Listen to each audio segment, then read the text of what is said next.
इस पोस्ट में हम घमंडी हाथी और चींटी की कहानी लिखी हुई elephant and story in written share कर रहे हैं।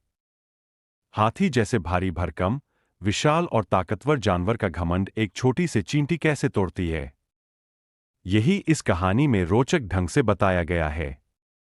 ये बच्चों, एक जंगल में एक हाथी रहता था। उसे अपनी ताकत पर बड़ा घमंड था। वह अपने सामने दूसरे जानवरों को कुछ नहीं समझता था। अपने मजे के लिए वह उन्हें हर समय तंग करता था। वह कभी किसी पक्षी के पेड़ पर बनाए घोंसले को उजाड़ देता, तो कभी पूरा का पूरा ही पेड़ की उखाड़ देता। कभी बंदरों को उठाकर पटक देता, तो कभी खरगोशों को अपने पैरों तले रौंद देता। सभी जानवर उससे परेशान थे, लेकिन उसकी ताकत के सामने कुछ कर नहीं पाते थे। एक दिन हाथी नदी से पानी पीकर लौट रहा था। वहीं नदी किनारे एक पेड़ के नीचे चींटियों का बिल था। आसपास ही चींटियां अपने काम में जुटी हुई थीं।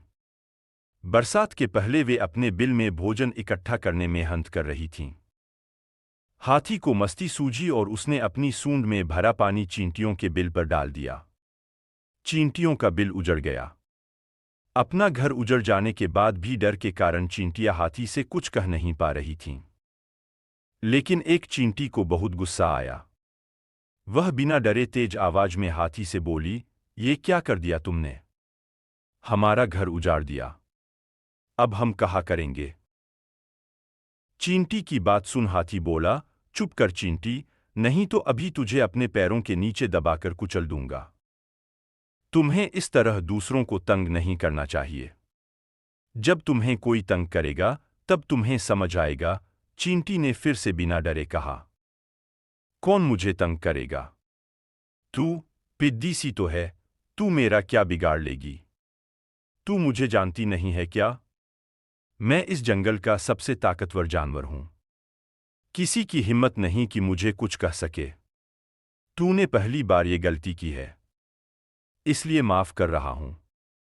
आइंदा ध्यान रखना, नहीं तो मारी जाओगी, हाथी धमकाते हुए बोला।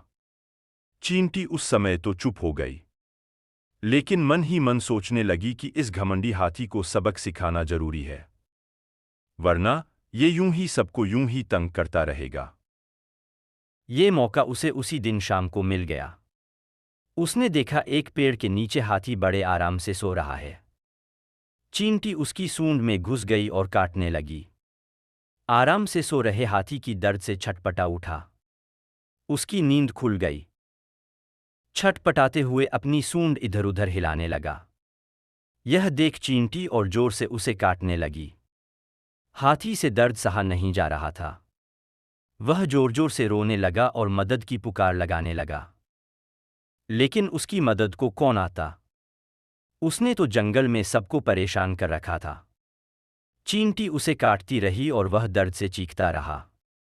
अंत में निढाल होकर वह जमीन पर गिर पड़ा और रो रो कर कहने लगा, क्यों मुझे परेशान कर रहे हो?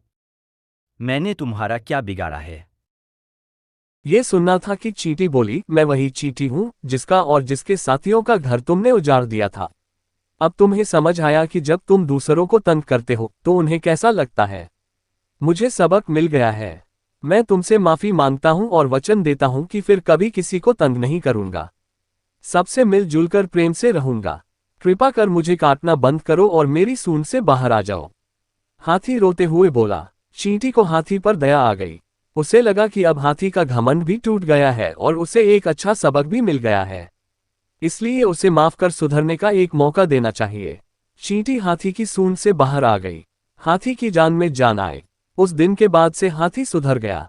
उसने जंगल के सभी जानवरों से अपने किए की माफी मांगी और वादा किया कि वह अब उन्हें कभी तंग नहीं करेगा। जानवरों ने उसे माफ कर दिया और उससे दोस्ती कर ली। हाथी भी सबका दोस्त बनकर बहुत खुश हुआ। सब जंगल में मिलजुल कर रहने लगे। सीख, हाथी और चींटी की कहानी। मोरल, कभी घमंड नहीं करना चाहिए।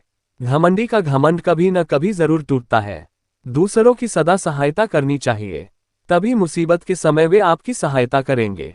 कभी दूसरों को परेशान नहीं करना चाहिए और सबके साथ मिलजुल कर रहना चाहिए। फ्रेंड्स, आपको elephant and ant story in Hindi written कैसी लगी? आप अपने कमेंट्स के द्वारा हमें अवश्य बताएं। हाथी और चींटी की स्टोरी कहानी पसंद आने पर लाइक और शेयर करें। ऐसी ही अन्य बेटाइम स्टोरीज आए सुनने के लिए सब्सक्राइब करें।